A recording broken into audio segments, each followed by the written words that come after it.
Father, I love you. There's so much hurt and injustice around me. I want to help, but I don't know where to start. They say you're everywhere. Would you show up in my life? Show me how I can be more like you. How can I be more compassionate to your people, God? How can I be more compassionate to your people, God? I want to help. Show me how I can be more like you. Show me how I can be more. They say you're everywhere. Would you show up in my life? I want to help.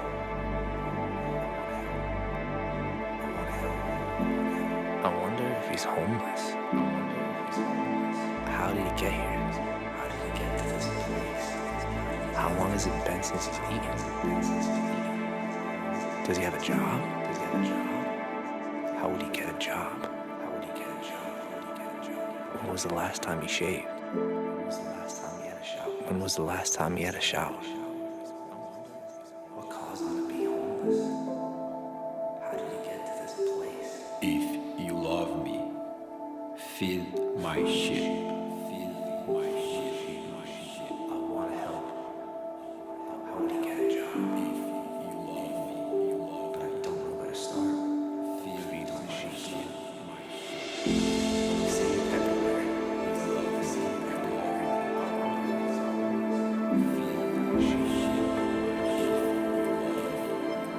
Excuse me. Would you like a cup of coffee? I appreciate that. Can I get one more Americano?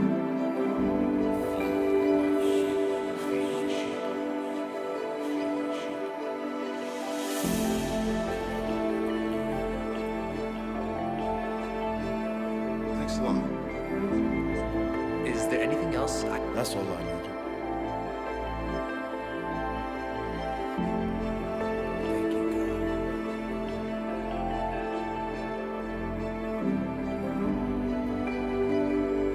Hey, you got your cane. Wait, got your cane. Sheep. I want to help, but I don't know where to start.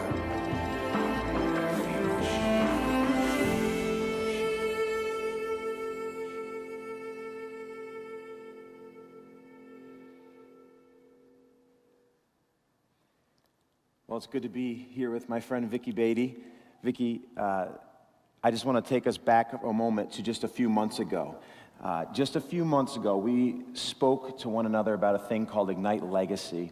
And as I was worshiping this morning, I thought about how God is so good to speak to us and to lead us and guide us.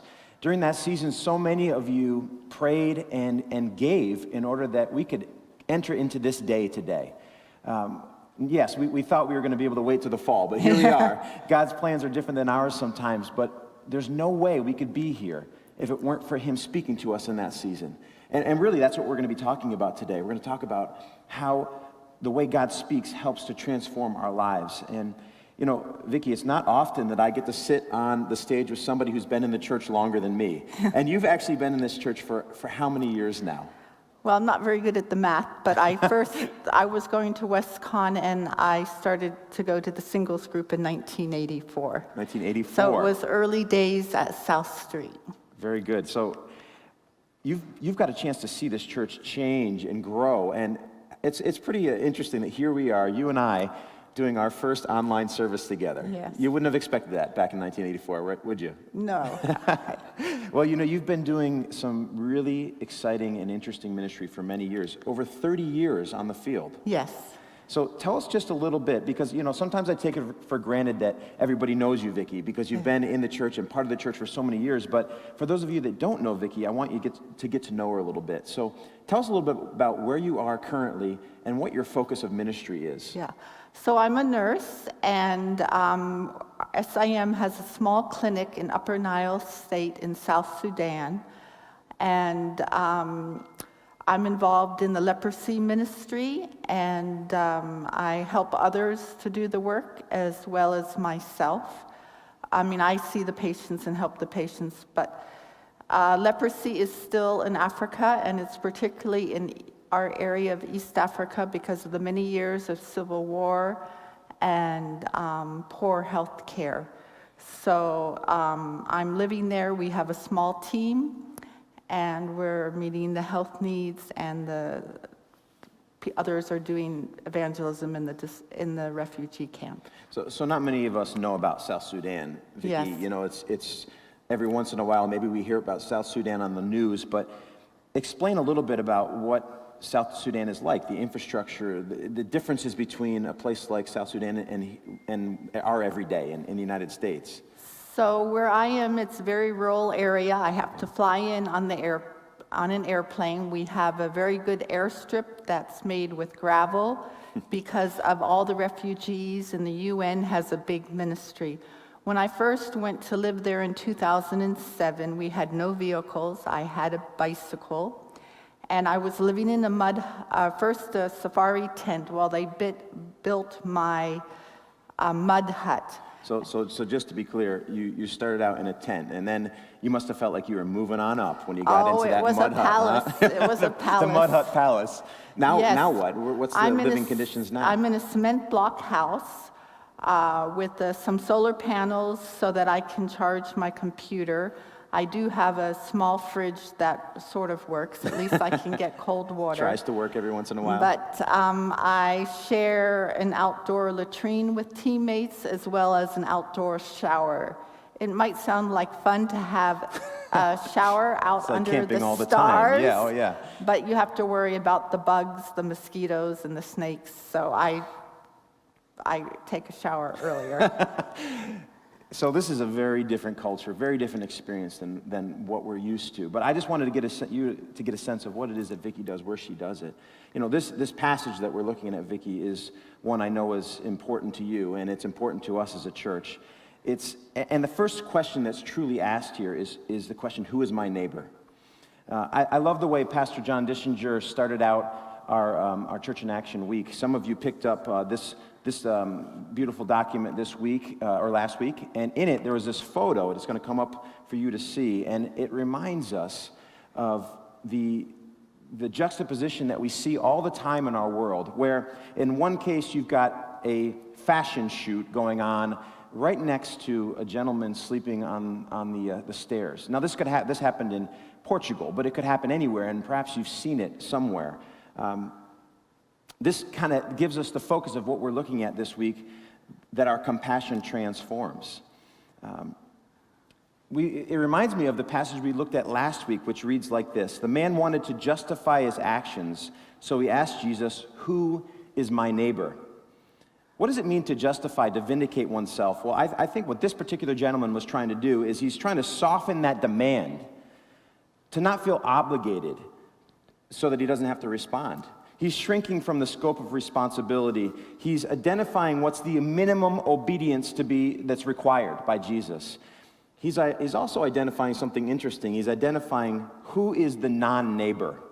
So I can avoid wasting my time with those that aren't going to count when I do something good. You know, Vicki, you're working with some of the folks who are going through the greatest trials of life. But even in that situation, there are people who some would see as non-neighbors, those who are outside of being, embraced as my neighbor. Mm-hmm. Who are those people in your culture?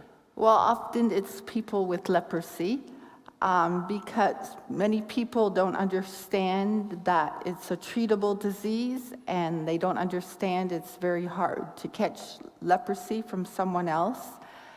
And it's a bacterial disease, so we have medicines, but they have many beliefs that maybe it's a curse. Yeah. And when someone is different from us and they don't look right, even in our own culture, we tend to reject them and to avoid them. And actually, we're quite unkind to them. And I see this, they are unkind to people with leprosy. It's very important in their culture to eat meals together.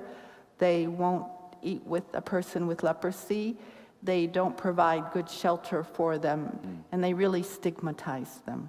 So how is your ministry ministering to people just like that?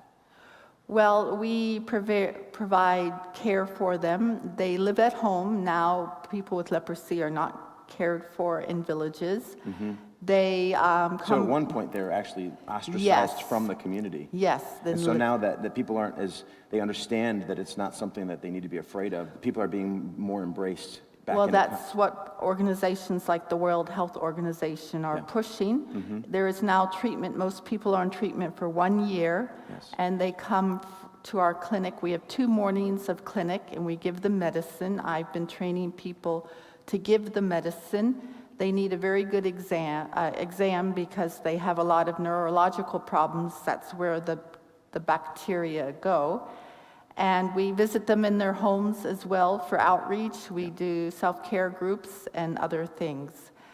And I think we actually have a photo to show that yes, then. Yes, shoes are very important because they're like diabetics. They lose their sensation and their skin becomes very dry. So it's very easy for them to get wounds. And Cornelius has worked with me a long time. He's a refugee. He's maybe 60, maybe 70. Every time you ask him, it's a different age. He'll go out on his bicycle and find people, and he does other things. Haroon has only worked with me for about 18 months, and I've trained him to give the medicine, do all the documentation. And he, at the most, has grade 12. He's not a health professional, but then he asks our doctor when he needs help for complicated patients. So these are a couple of people that have been moved with compassion. And Yes. the verse that we read just a moment ago is that the Samaritan was moved with compassion. What I love about that passage is that it reminds us of Jesus being moved with compassion. He has this guttural heart feeling, and it often in Scripture it says Jesus was moved with compassion. But in our Scripture today, the same words are used, not describing Jesus, but describing a Samaritan, the most unlikely hero. It says, then a despised Samaritan came along, and when he saw the man, he felt compassion for him. You know, you would have thought, at least the people listening to this story would have thought that the Levite and the priest were the heroes, or should be the heroes. But they passed right by this man who's been attacked by robbers on one of these very, very dangerous roads between Jericho and Jerusalem. So to the Jewish listener, they're automatically, set back. Why did these two pass by? How come they're not the hero of the story? And then Jesus goes on, and if you imagine yourself sitting there, you can imagine the Samaritan. This is the despised Samaritan. And they were hated by the Israelites because they had abandoned the faith. They had adopted the practices of other nations. How could they be the hero of the story? How could that Samaritan be the hero of the story? But it's the Samaritan who goes above and beyond the call of duty. And it's a Samaritan who, like Jesus, was moved with this deep, empathetic compassion from within, and he responds to that neighbor. You mentioned 2 of your friends, Cornelius and Haran. And these are 2 of the sort of unlikely heroes, aren't they? Yes. Tell us a little bit more about what it is that they do. You mentioned that Cornelius is willing to ride out you said ride his bike, but you're talking about how long of a journey to go find people who have this disease. They're in the refugee camp, so maybe 20 minutes, 30 minutes, but still, he's going off on paths, and he has the name of the chief, so, he does a great job. So, I've been teaching Haroon to care for people with leprosy, but we also go into the community, and he teaches them about leprosy. And we met with this one group of people. They're a church because one of their church members she's been completed treatment now, but her daughter, who's a church member, went to Blue Nile State and brought her mother back because she knew her mother had leprosy. Of course, she's living with her husband's family. They wouldn't eat with her. They put her in a rundown shelter. The children couldn't be with her.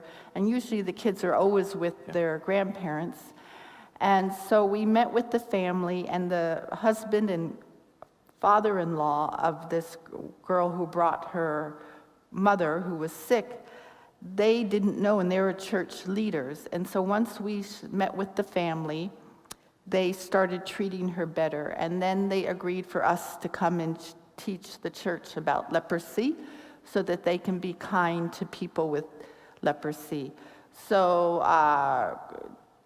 Haroon taught about how the disease is spread and treated, and Cornelius took time to talk about the problems with the feet and how to help them. And one thing that touched me, there were all kinds of people there, young people, older people, women and girls, and people of all ages, and both men and women. And sometimes they do bring us. Radia, I think you can see her in this picture. She's sitting on the ground. She's very shy, but the church is very kind to people with leprosy. They welcome them in their church service. And it's good to see how the church has become involved. So Radia goes from this sort of being totally ostracized. Even her own family, she's been brought over to be cared for, and yet her daughter's family doesn't understand this disease and is keeping her at arm's length. Correct, yes. And then they realize, really through the ministry of SIM, hey, this is something that can be treated. And all of a sudden, Radia is going through the treatment, and she's re-engaged in community. What does she then do with this experience? You know, because she didn't come into this situation with knowledge of leprosy or even a knowledge of the Lord. None at all, but she did become a believer. One of these refugee tribes is quite Muslim, but they've been reached for Christ. There was a small Christian group when they were in the Blue Nile in Sudan, but the church has grown by leaps and bounds while they've been in the refugee camp. And Radia was baptized, and she comes to church. I go to a different church, but I've visited her church, and she's there. She comes and greets me. That's great. And So- what's this picture of? What's she holding there? She's holding her baptism certificate. Any kind of certificate in Africa is very important. Absolutely, that's And exciting. Yes. so she's very proud. And even this church, there's an elder who he's probably middle-aged, maybe a bit younger. He walks with a limp, and several times he's gone back home to Blue Nile, maybe taking 2 days to walk there, and he's brought people with leprosy back. That's amazing. For us to bring treatment. So even though church leaders aren't doctors or nurses, they can help in the ministry. Yeah, I mean, talk about going out of your way to bring care and concern. And there's one more person that we want to talk about, one of the pastors in the community. Yes. Tell us a little bit about him. We're going to see a picture of him as well. Yeah. Well, Pastor Bullis is one of our Maban local people pastors, and his father was a witch doctor, and he didn't want to have anything to do with it. And I think he was sort of disowned by his father when he decided to go in to be a follower of Jesus. He's a very kind man. He suffered a lot during the wars. I don't know all of his story. But he's a chaplain at our clinic, and he comes out on outreach. And this one gentleman, his name is Stephen, and I said before that people don't understand that it's a health issue, leprosy, it's a bacterial issue. So his family sent him to the witch doctor to wear an amulet to protect him from disease, and they think there's a lot of evils related to leprosy. But we went to visit him as a team. Pastor Bullis went with us, and he agreed to have the amulet removed, and Pastor Bullis prayed, and Pastor Bullis loves all people, and he visits different communities, even where there's one of his home communities. He goes out on his bicycle and has church and makes sure the people with leprosy are included in church. But he's my hero. Not all the pastors are willing to go out to do outreach. Some of them just like to sit in the church, and they've had education. But Pastor Bullis is much different, and he's one of my biggest heroes, along with Haroon and Cornelius. You've got some incredible friends. I can tell you must, I'm sure you miss them. I do. It's hard to be away for them, but it's time for me to be here right Absolutely. now. Well, the Lord knows where He has us, and Yes. which leads me to the question of how do we take what we've just talked about and bring it into our Walnut Hill context? Vicki and I have been talking a little bit about what does it look like to ignite compassion, ignite this compassion that transforms right here in Greater Danbury, Waterbury, Derby, New Milford, all these communities and beyond certainly, but what does it look like, and what advice would you give to the Walnut Hill family when it comes to serving and igniting compassion? Yes. Well, a lot of the opportunities are on hold right now because of the mitigation and containment. But you can look out for elderly neighbors right in your neighborhood. But I remember the first thing that I did when I was at Walnut Hill, I got involved in not planning to, but I had gone to Bible school in preparation to go to the mission field, and I was finishing up a couple correspondence then. There was no online. And there was a need for the scooters. The scooters were part of the Pioneer Girls and Boys Brigade that we used to have on Sunday evenings. So these are the little ones. Yeah, this was the little ones, the 4 and 5-year-olds. And the lady leading it had a family tragedy, and they needed someone to step in immediately. And so I did. So from January to the end of the school year, I led the scooters. And so it was fun. And so you have to start in baby steps and look for one opportunity, and the Lord will use you. So there are opportunities here at Walnut Hill, but there are Absolutely. also opportunities. I only know Danbury. I don't know for Waterbury and New Milford and for Derby. But a great thing I have to say is Jericho Partnership. What? Jericho Partnership? Yes. Who put you up to this, Vicki? She says that Bill did not put her up to this, but I'm not so sure. What happens at Jericho Partnership, Vicki? Well, they help people at risk. Yes. Whether mainly children, but there are opportunities for the homeless, and there is a health clinic for children without insurance. But they have amazing opportunity now to go into the school systems, and they need people just to read, to help children read. Yeah. I grew up loving reading. My mom read to me before I went to bed. But many of these children, English is their second language. And so it's a wonderful opportunity. There's an after-school program. Mentors are needed for both young women, young girls, and young boys. And there are many more. The homeless shelter is temporarily closed because of the problems, but there are many opportunities. And Well, it's one of the things in this year that we really wanted to focus on. We've been praying this prayer, Lord, transform our hearts. Lord, give us your eyes. And then it's going to continue on. Lord, open our ears. Lord, empower our hands. So there's so much opportunity to pray, to give, to serve. Last year I challenged many of you to take this prayer guide, and there's going to be a new one this year that you're going to be able to download and get involved in. But I encouraged you, would you consider praying for all of our partners and all of our ministries once a week? It takes about 20 minutes to do. Something I can't say I did every single week, but I did often this year, and it was a joy, and I felt like I got to know our partners so much better and be involved in the ministry around the world. So I want to encourage all of us to start to pray.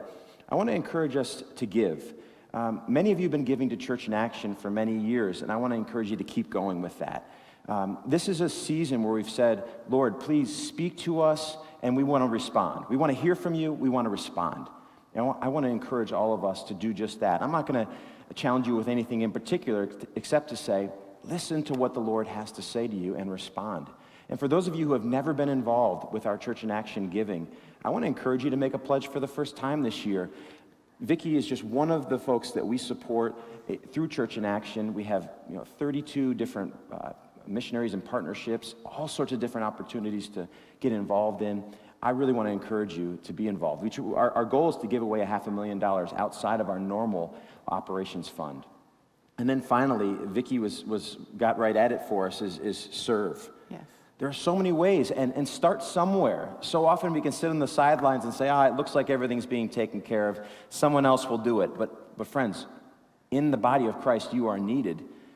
Where is there a place within the church or outside the church, in all of our campuses, to get involved? I want to tell you, there are more than enough opportunities to get involved. We'd love for you to take that time. You know, we're going to, in a moment here, we're going to close with a song of worship. But I just wanted to pause and say thank you so much, Vicki. A year ago or so, or a couple of years ago, we honored you for 30 years of It was service. 25 then. Oh, it was 25, but now we're getting on to 30, aren't we? Yeah, it's 30. 30 years. So I guess we need to give you a new award. I love hearing your stories. I love hearing what God has done. And I particularly I just love you because you're a person who has heard from the Lord and you've gone and responded. I know that when we hear your stories, it's easy for us to think, I could never do anything like that. But when I've talked to you before, you said to me lots of times, I'm only doing what God has told me to do, and I have great joy because I'm doing what God told me. Yes. Is that true? That's very true. And I also want to say thank you to Walnut Hill for being with me for over 30 years. Well, it's been a and privilege. Helping me and along the way and encouraging me and supporting me. Well, it's been a privilege, Vicki. It really has. Friends, we have opportunity now to really see our compassion transform.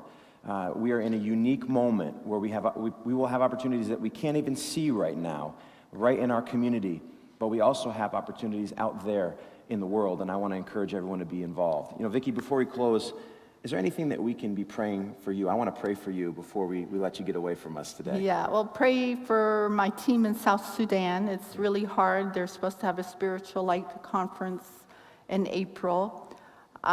We had to ask the speaker and the child care workers not to come. Mm-hmm. I don't know all the details, but there are limitations even in Kenya, like all over the world. So pray for my team that they can get some sort of spiritual refreshment. Pray for our clinic workers. We couldn't give them a raise this past year because of funding issues. But then the government has increased their taxes from 5% to 10%. Oh, wow. So they're not getting as much. There's a lot of uncertainty. And but God is sovereign and He's working through that situation. Yeah. So just pray for my team, both the South Sudanese as well as my fellow missionaries. And I'm still have more churches to visit on this home assignment, but missions conferences have been canceled. Yeah. So just wisdom for the rest of my home assignment. Amen. Thank you. Yeah.